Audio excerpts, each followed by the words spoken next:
আল্লাহর বান্দা যুবক রাস্তা দিয়া চলতেছে, বাজার থেকে বাড়ির দিকে রওনা। হঠাৎ করে এমন একজন ব্যক্তি সামনে দাঁড়িয়ে গেল, ডেকে বলে, যুবক তুমি কোথায় যাও? আল্লাহর বান্দা বলে, আমি বাজার করে আসলাম, বাড়িতে চলে যাব। ডাক দিয়া বলে, না, বাড়ি যাওয়ার সুযোগ নাই, আমি আজরাইল, তোমার জানটা এখন আমি কবজ করে নিয়ে যাব। ওই যুবক চিন্তাও করালেন না, ভয়ও পায় নাই, কারণ মুমিন বান্দা কখনো মৃত্যুকে ভয় পায় না। খাঁটি মুমিন বান্দা মৃত্যুকে কখনো ভয় পায় না। আল্লাহর নবী বলেন, মৃত্যু হলো মুমিন বান্দার জন্য হাদিয়া। যুবক ডেকে বলে, আজরাইল, তুমি আমার জানটা কবজ করে নিবা, তবে আমার কোনো দুঃখ নাই, তবে একটু সময় দাও। আল্লাহর বান্দা মাথা থেকে বোঝা নিচে নামাইয়া গামছাটা সুন্দর করে জমিনে বিছাইয়া দিল। আজরাইলকে ডেকে বলে, আজরাইল, তুমি আমার জানটা কবজ করে নিবা, তবে আমি যখন নামাজে দাঁড়িয়ে যাব, আমি রুকু করব, সেজদায় যখন চলে যাব, তখন তুমি আমার জানটা কবজ করে নিবা। কারণ দুনিয়ার জমিনে কত সেজদা দিলাম, না জানি আল্লাহ আমার সেজদা কবুল করে নাই। দুনিয়ায় কত ইবাদত করলাম, আল্লাহ যদি কিয়ামতের ময়দানে ডাক দিয়া বলে, আমি তোমার ইবাদত কবুল করি নাই, আমি তোমার দান কবুল করি নাই, আমি তোমার সেজদা কবুল করি নাই, ও আজরাইল, এই সেজদারত অবস্থায় যদি আমার মৃত্যুটা হয়, মালিকের কাছে এতটুকু বলতে পারবো, আল্লাহ, তোমার কুদরতি পায়ে সেজদারত অবস্থায় আমার শেষ নিঃশ্বাস ত্যাগ করলাম। ওরে আজরাইল, আমি যখন সেজদায় চলে যাব, তুমি আমার রূহটা কবজ করে নিবা। এই জন্য আল্লাহর বান্দা নামাজে দাঁড়িয়ে গেল। ও মুমিন, যারা আল্লাহর খাঁটি বান্দা, তারা মৃত্যুকে কখনো ভয় পায় না। আল্লাহর নবী বলেন, তাদের জন্য মৃত্যুটা হলো একটা হাদিয়া। কারণ মুমিন ব্যক্তি দুনিয়ার থেকে বিদায় হয়ে যাবে তো আল্লাহর জান্নাতের মধ্যে চলে যাবে। এই জন্য মুমিন ব্যক্তি মৃত্যুকে কখনো ভয় পায় না। মুমিন ব্যক্তি আর মৃত্যুকে আলিঙ্গন করে নেয়। আল্লাহর বান্দা নামাজে দাঁড়িয়ে গেল, কারণ কিয়ামতের ময়দানে মালিক যদি ডেকে বলে, এরে যুবক, এরে বান্দা, তোমার যৌবন কালটা কোন কাজে ব্যয় করেছো? দুনিয়ার হায়াতের জিন্দিগি কোন কাজে ব্যয় করলা? দুনিয়ায় যে আমল করেছো, তোমার আমলগুলো আমার কাছে কবুল হয় নাই। নবীর একজন সাহাবী ওমর ব্যবসা করতো, আল্লাহর বান্দা ব্যবসার কাজে ছিল। তবে আল্লাহর বান্দার কাছ থেকে একজন মহিলা একটা কাপড় ক্রয় করে তারপর নিয়ে গেল। কিছুদিন পর আবার কাপড়টা আইনা নবীর সাহাবীর কাছে ফেরত দেয়। ডাক দিয়ে বলে, ওমর, আপনার কাপড় আপনি নিয়ে যান, কারণ আপনার দোকান থেকে আমি কাপড়টা নিয়েছিলাম, এই কাপড় আমার পছন্দ হয় নাই। ওমর জর জর করে চোখের পানি গুলো ছেড়ে দিয়া কাঁদে। সাহাবীরা ডেকে বলে, কেন আপনি কাঁদেন? মাল নিয়েছে, কাপড় নিয়েছে, কাপড় পছন্দ হয় নাই, আবার ফেরত দিয়েছেন, তবে কেন কান্না করে? ওমর ডাক দিয়া বলে, তোমরা জানো না, এই মহিলা আমার কাছ থেকে কাপড় কিনে আবার আমার কাছে ফেরত দিয়ে দিল, কারণ তার কাপড় পছন্দ হয় নাই। কিয়ামতের ময়দানে আল্লাহ যদি ডাক দিয়া বলে, ওমর তোমার নামাজ আমার মালিকের কাছে কবুল হয় নাই, তোমার হজ আমি আল্লাহ কবুল করি নাই, তোমার দান আমি আল্লাহ কবুল করি নাই, তোমার রুকু সেজদা আমি আল্লাহ কবুল করি নাই, তোমার ইবাদত তুমি নিয়ে যাও আর আমার জান্নাত আমাকে দিয়া দাও। বলো কিয়ামতের ময়দানে আমার কি উপায় হবে? এই জন্য আমি ওমর চোখের পানি ছেড়ে দিয়া কাঁদি। এরে যুবক ভাই, এই দুনিয়াটা কিছুই না, দুনিয়া দেখতে না দেখতে একদিন শেষ হয়ে যাবে। আল্লাহ বলেন, ইয়াউমা ইয়াফিরুল মারউ মিন আখি ওয়া উম্মিহি ওয়া আবিহি ওয়া সাহিবাতিহি ওয়া বানি। আল্লাহ তাআলা বলেন, কিয়ামতের ময়দানটা বড় ভয়ঙ্কর ময়দান হয়ে যাবে। যেই কিয়ামতের ময়দানে বাবা সন্তান থেকে পালন করবে, মা সন্তানে পরিচয় দিবে না। একটা নেকের জন্য বান্দা বড় পাগল পারা হয়ে যাবে। আল্লাহ তাআলা এমন একজন নেককার বান্দাকে ডাক দেয়া বলবে, বান্দা তোমার হিসাব হয়ে গেছে, তোমার 99টা নেকি আর একটা মাত্র গুনাহ। যদি আর একটা নেকি হইতো আজকে তুমি আমি মালিকের জান্নাতে যাইতাম। ওই বান্দা মালিকের কাছে ডেকে বলবে, আল্লাহ এ হাসরের ময়দানে আপনি আমাকে একটু সুযোগ দেন, দেখিনি একটা নেকি হাসরের ময়দানে কারো কাছ থেকে নিতে পারি। ওদার মালিক, এই হাসরের ময়দানে একটা নেকি কারো কাছে পাই কিনা একটু দেখবো। আল্লাহ তাআলা বান্দাকে ডাক দিয়া বলবে, বান্দা আমি তোমাকে সুযোগ দিয়া দিলাম, যাও দেখো একটা নেকি তুমি কারো কাছে পাও কিনা। আল্লাহর বান্দা মায়ের কাছে চলে যাবে, আমাকে একটা নেকি দাও। যেই মা সন্তানকে 10 মাস 10 দিন গর্ভে ধারণ করেছে, যেই মা নিজে না খেয়ে সন্তানের মুখের মধ্যে খাবার দিয়েছে, ওই মা ডেকে বলবে, সোহকান দূর হও, আমি তোমাকে চিনি না, তুমি আমার সন্তান না। মা সন্তান থেকে দূরে সরে যাবে।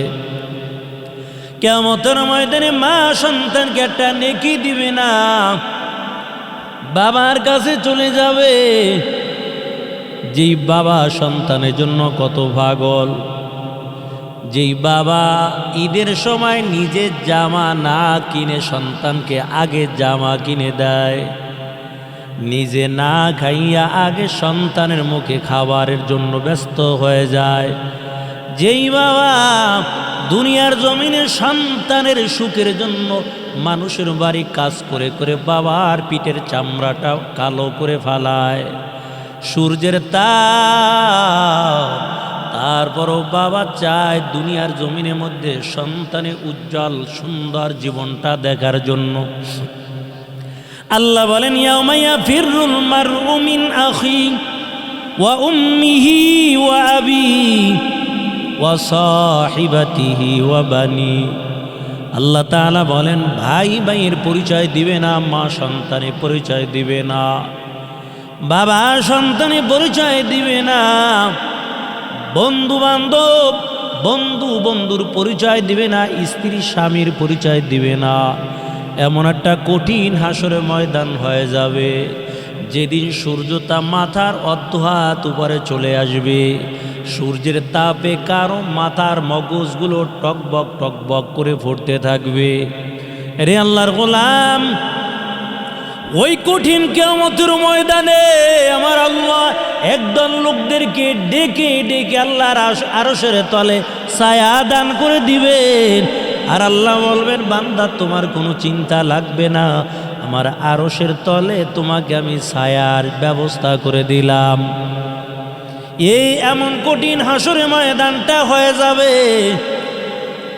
এই জন্য যুবক চোখের পানি ছেড়ে দিয়া কাঁদে আর বলে, আজরাইল আমার জানটা কবজ করবা, তবে আমি যখন মালিকের কুদরতি পায়ে সেজদা দিব তখন তুমি আমার জানটা কবজ করে নিয়ে যাইবা। আল্লাহর এমন একজন বান্দা, এমন কোনো গুনাহ নাই যেই গুনাহ আল্লাহর বান্দা করে নাই। 99 জন আল্লাহর বান্দা নিজের হাত দিয়া কতল করেছে, তাদের কোনো অপরাধ ছিল না। 99 জন লোক বিনা অপরাধে কতল করার পর আল্লাহর বান্দার দিলের মধ্যে ভয় চলে আসলো, হায়রে আমার মরণ লাগবে। কুল্লু নাফসিন যায়িকাতুল মাউত, আরে আমার তো একদিন মৃত্যুবরণ করা লাগবে, সমস্ত জীব মরণশীল। কিয়ামত যখন আল্লাহ তাআলা কায়েম করে দিবেন, এই দুনিয়া আল্লাহ তাআলা রাখবে না, সব ধ্বংস হয়ে যাবে। আল্লাহ তাআলা ইসরাফিলকে ডাক দেয়া বলবেন, মিকাইলকে বলবেন, আজরাইলকে বলবেন। ইসরাফিলকে যখন সিংহার মধ্যে ফু দিতে বলবেন, ইসরাফিল সিংহায় ফু দেওয়ার সাথে সাথে পুরা দুনিয়া ধ্বংস হইয়া বড় বড় পাহাড়গুলো তুলার মতো উঠতে থাকবে। এরে আল্লাহর বান্দা, দুনিয়ায় কিচ্ছু থাকবে না, সব কিছু ধ্বংস হয়ে যাবে। আল্লাহ তাআলা এবার ডাক দিয়া বলবে, আজরাইল বলো এখন কে বাকি আছে, দুনিয়ার জমিনের মধ্যে এখন কে বাকি আছে?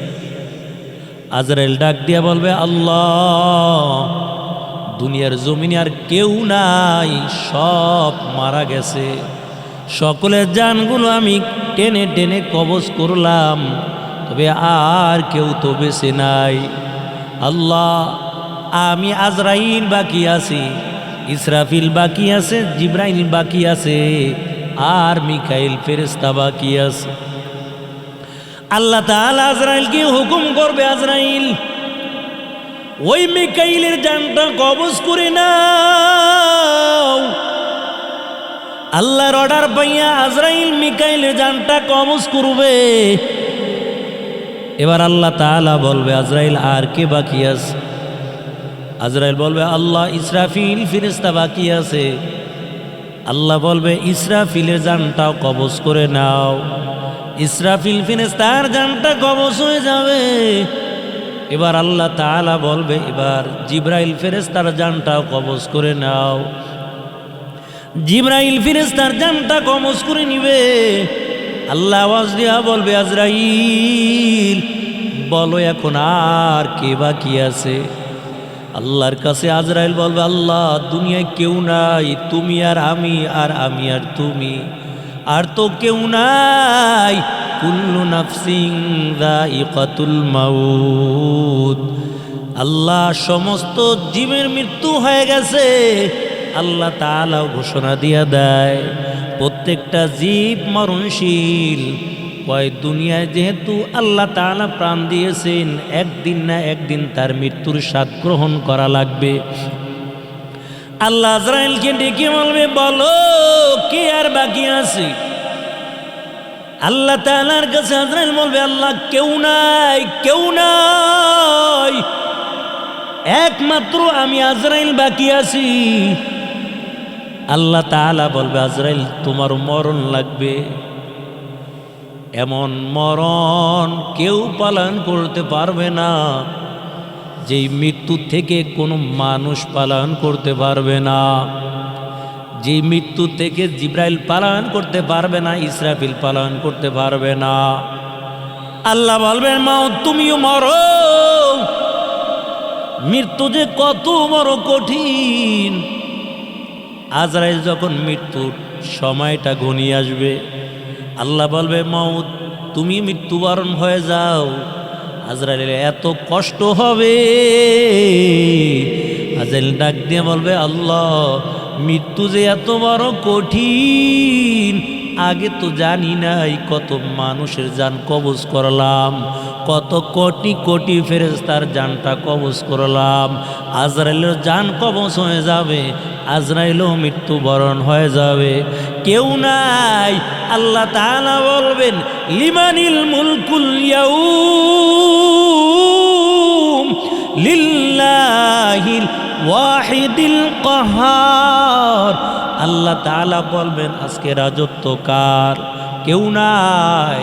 ও দুনিয়ার রাজা বাদশারা কই? আজকে ক্ষমতাশীল লোকেরা কই? বড় বড় অহংকার লোকেরা কই? বড় বড় ক্ষমতা ছিল তোমাদের রাজা বাদশারা কই? আল্লাহ বলবেন লিমানিল মুলকুল ইয়াউম লিল্লাহিল ওয়াহিদিল কাহার। আল্লাহ তাআলা আবার নিজেই বলবেন আজকে রাজত্ব হলো একমাত্র আমি আল্লাহ, কেউ থাকবে না, সব মরণ হয়ে যাবে, কেউ নাই, একমাত্র আছে আমার আল্লাহ, কিচ্ছুই থাকবে না, সব ধ্বংস হয়ে যাবে।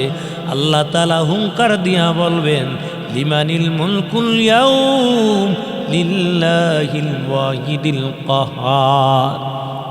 এমন বড় হুঙ্কার দিয়ে দিবেন কেউ কিছুই থাকবে না। আল্লাহ তাআলা আবার ফেরেশতাদের জীবিত করবেন, আবার ইসরাফিল ফেরেশতাকে আল্লাহ তাআলা জীবিত করবেন। ইসরাফিল ফেরেশতাকে জীবিত কইরা আল্লাহ তাআলা বলবেন আবার সিংহায় মধ্যে ফু দাও। আবার সিংহায় ফু দেওয়ার সাথে সাথে এই জমিন দিয়া মানুষগুলো আবার উঠতে থাকবে, এই জমিন থেকে আবার মানুষগুলো উঠবে। আল্লাহ তাআলা একটা বিচারের মজলিস কায়েম করবেন, আল্লাহ তাআলা নিজে বিচার করবেন। ওই মজলিসের মধ্যে আপনার আমার নবীও হাজির থাকবেন। কত সময় বিচারটা করবেন? ফজর থেকে জোহর পর্যন্ত যেই সময়টা, দুনিয়ার শুরু থেকে শেষ পর্যন্ত সকল মানুষের এই সময়ের মধ্যে বিচার কমপ্লিট হয়ে যাবে। ফজর থেকে জোহরের সময়ের মধ্যে আল্লাহ তাআলা বিচারটা কমপ্লিট করে দিবেন। ওই হাসরে ময়দানে মানুষগুলো যখন উঠে যাবে আর আল্লাহ যখন বিচারের মজলিস কায়েম করবেন, আল্লাহ রসুল উম্মতের জন্য সুপারিশকারী হয়ে যাবে। একদল মানুষ বড় চিন্তার মধ্যে পড়ে যাবে, বড় পেরেশানির মধ্যে পড়ে যাবে। ওই লোকগুলো দৌড়াইয়া আদম নবীর কাছে চলে যাবে, ও পয়গম্বর আদম, আজকে হাসর ময়দানের মধ্যে বড় মুসিবতের মধ্যে পড়ে গেলাম, আপনি আমাদের জন্য একটু সুপারিশ করে দেন। আদম নবী ডেকে বলবে না, আমি সুপারিশ করতে পারবো না, কারণ আমি ছোট্ট একটা ভুল করেছিলাম, এটা গুনাহ না, কারণ নবীরা হলো মাসুম, নবীদের কোনো গুনাহ নাই। আদম নবীও সুপারিশ করতে পারবে না। লোকগুলো দৌড়াইয়া আবার ইব্রাহিম খলিলুল্লাহর কাছে চলে আসবে। ইব্রাহিম খলিলুল্লাহ বলবে না না, আমি সুপারিশ করতে পারবো না, তোমরা চলে যাও মুসা নবীর কাছে। মুসা নবীর কাছে লোকেরা দৌড়াইয়া হাজির হয়ে যাবে আর ডেকে বলবে, আপনি আজকে কিয়ামতের ময়দানে এই হাসরে মাঠে আজকে আপনি আমাদের জন্য সুপারিশ করেন। মুসা নবীও বলবে আমি সুপারিশ করতে পারবো না, কারণ আমার কওমের একটা লোককে আমি আমার একটা থাপ্পড় দিয়েছিলাম, লোকটা মারা গেছে, আমি বুঝতেও পারি নাই। মালিক আজকে আমার সঙ্গে কেমন ব্যবহার করে আমি জানি না, তবে আমি সুপারিশ করতে পারবো না। লোকেরা দৌড়াইয়া আবার চলে যাবে ঈসা পয়গম্বরের কাছে। ঈসা নবীও বলবে না না, কারণ লোকেরা দুনিয়ার জমিনে আমাকে আল্লাহর ছেলে বলে ডাক দিয়েছে, জানি না আজকে আল্লাহ আমাকে কি কেমন ব্যবহার করে আমার সাথে, আমি সুপারিশ করতে পারবো না। তবে আমি একটা কথা বলে দেই, এই কিয়ামতের ময়দানে কোনো নবীরা সুপারিশ করতে পারবে না। একজন মাত্র ব্যক্তি, একজন মাত্র নবী, যে নবী ছাড়া আর কারো সুপারিশ করার ক্ষমতা নাই। যদি সুপারিশ পেতে চাও তোমরা চলে যাও মুহাম্মাদুর রাসূলুল্লাহ সাল্লাল্লাহু আলাইহি ওয়াসাল্লামের কাছে। ওই মায়ার নবীর কাছে লোকেরা হাজির হয়ে যাবে আর ডেকে বলবে, ও পয়গম্বর, এই কঠিন হাসরে ময়দানে আমরা মুসিবতের মধ্যে পড়ে গেলাম, আপনি আমাদের জন্য একটু সুপারিশ করেন। আল্লাহর নবী ডাক দিয়া বলবেন, হ্যাঁ আজকে আমি তোমাদের জন্য সুপারিশ করব। ওই মালিকের কাছে আল্লাহর পয়গম্বর সুপারিশ করবেন, আর নবীর সুপারিশ আল্লাহ তাআলা কবুল করিয়া একদল লোকদেরকে আল্লাহ তাআলা জান্নাতের ফয়সালা করে দিবেন। ইমামুল আউয়ালিন আল আখিরিন বহরে সদকা রহমাতাল লিল আলামিন সাইয়্যিদুল কাওনাইন খাতমুল মুরসালিন আখিরা মুদবুদে ফখরুল আউয়ালিন। নবীর উম্মতের দল, এই জন্য দুনিয়ার মায়া ত্যাগ করে দাও, রসুলের ভালোবাসা অন্তরের মধ্যে ঢুকাও, দুনিয়াও শান্তি পরকালেও মুক্তি পাইয়া আল্লাহ জান্নাতের মেহমান হইবা।